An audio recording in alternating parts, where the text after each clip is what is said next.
আসসালামু আলাইকুম এভরিওয়ান। শীতের সকালে চলে গেলাম রস খেতে এবং রস প্রক্রিয়াকরণ শুরু হয়ে গেছে, চলছে আগুন বানে এবং রস গরম হচ্ছে ধীরে ধীরে এবং পাশাপাশি রয়েছে দুইটি বান। অনেক সুন্দর লাগছে ভিউটা, অবশ্য আপনারা কমেন্ট করে জানাবেন কেমন লাগছে।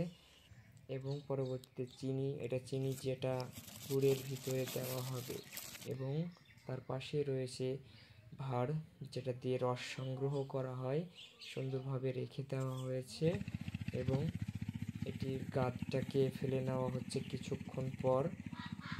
এর কিছুক্ষণ পরই আবার সেটার ভিতরে চিনি দেওয়া হবে।